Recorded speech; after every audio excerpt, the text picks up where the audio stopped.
Hey YouTube, we're getting into the end of the mowing season, so we're looking at putting our mowers away. If you're, up in the north area that you're not going to use your mower, if you're going to it's going to sit for a couple of months, anywhere from 2 months or more, you're going to want to store it.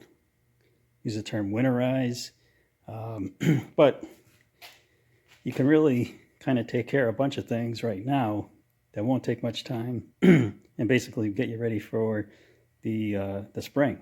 So I'm going to go over that. So the main thing about letting the mower sit is that you don't want any gas in it. So this mower still has a little bit of fuel in there. Okay, there's not much. If you have a lot, you can get a little turkey baster and suck this out, but there's not a whole lot in here, so I'm just going to run it out. So I'm going to take it outside, run it, get it warmed up, let the fuel run out till it dies out. And this one has a primer, so hit a couple times with the primer, start it up again, and see if it starts. So I'm going to fire it up, let it warm up. Main purpose in that, you're getting the gas out of the system, and you're also going to warm the mower up. So once it's warm, I'm going to dump the oil, change the oil.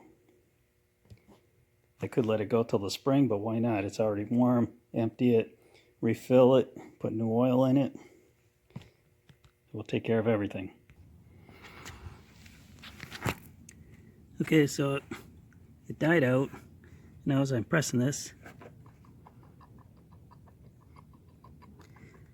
you can hear that air going through. There's nothing left in the carb.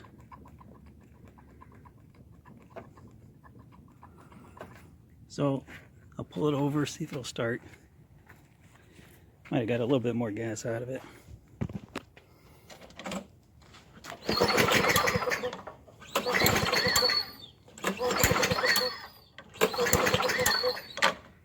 Okay, seems pretty well out.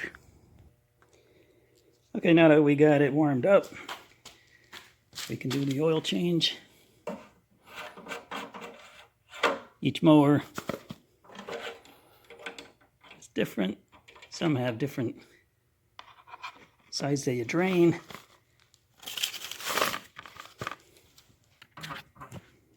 So we got the oil draining.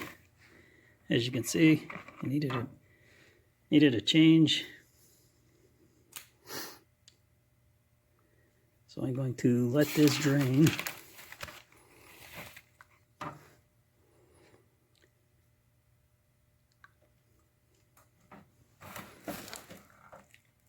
And now while it's in this position, we're getting the oil out. Kind of goes along with that check and add. I said, you got to tip your mower up to take off your blade, sharpen it, and put it back on. Then it's already in that position. It's pretty simple to change the oil. So, how much are people really saving by then telling them not to change their oil, just to check and add? So, but maybe that's too much for some people to do, but as you can see, we're still dripping a little bit.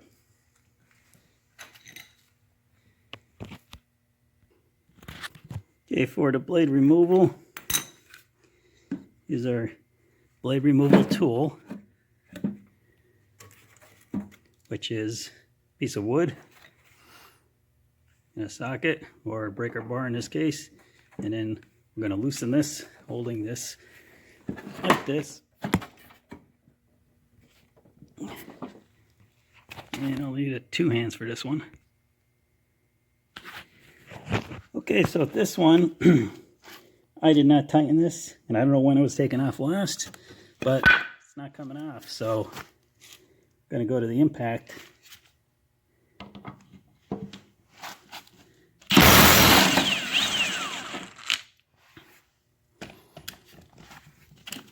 That works well. That's why we got it.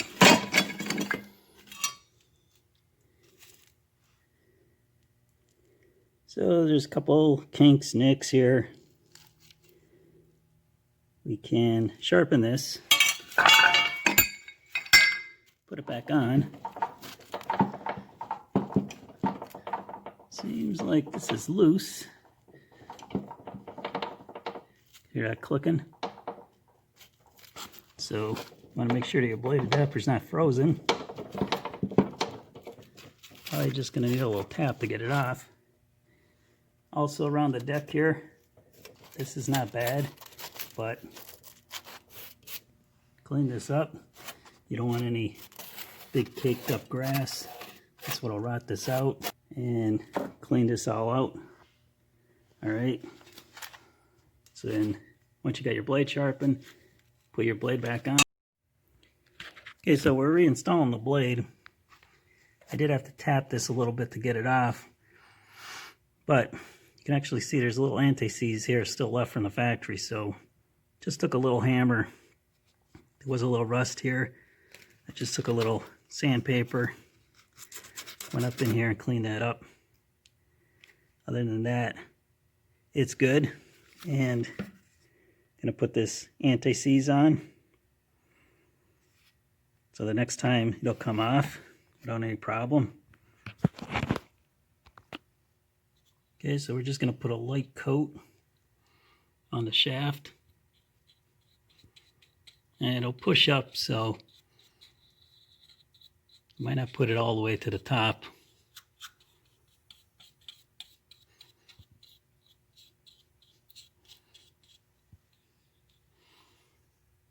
So try to get it in that little keyway too. I mentioned this in my other video talking about blade adapters, and just mentioned that this particular procedure, you want to make sure that that keyway, that adapter is not frozen on there. Also, that keyway, there it is right there, that's not broken. Now these Toros have that little spacer washer in the bottom. That's just unique to them. Just want to make sure when you put this on, it doesn't flip. To put this in, the keyway, it's right here. I want to match that up with that keyway notch right there.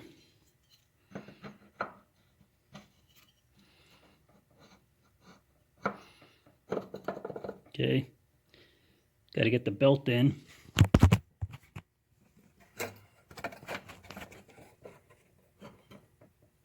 you can actually hold this belt and rotate the engine.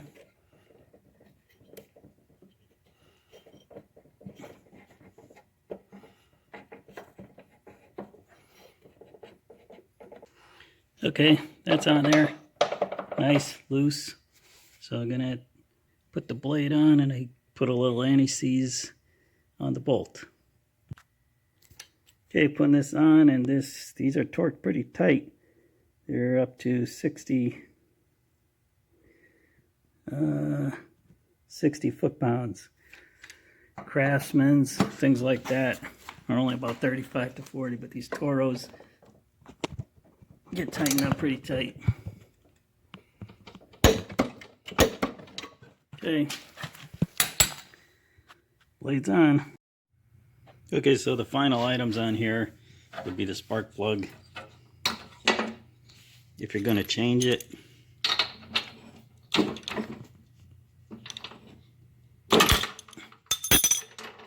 little hard to do one hand, but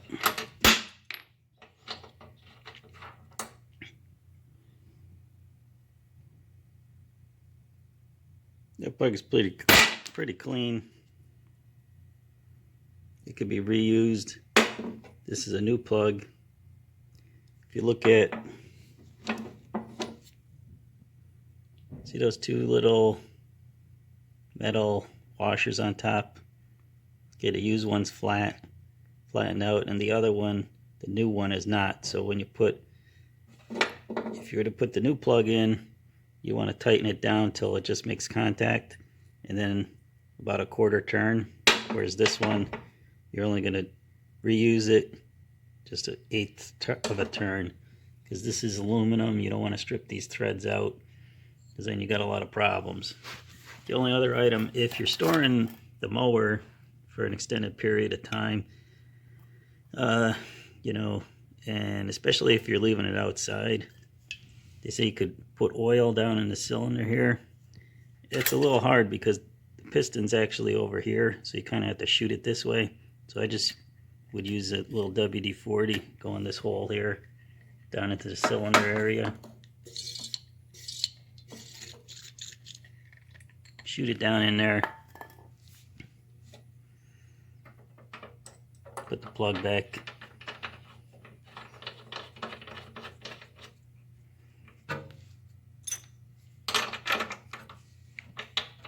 You don't have to tighten it down really that much because we're going to store it. So now what you want to do is you want to seal up the cylinder by pulling on the rope.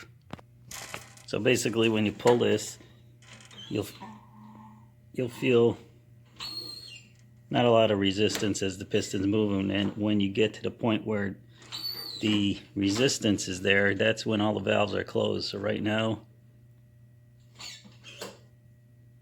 that's it.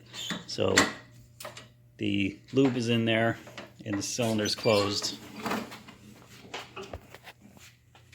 So that takes care of that. The only other thing is your air filter, so that's just a basic pop it out and change it. This one basically is new anyway, so just pop it in and replace it if you have to, and then put that back on. So now in the spring,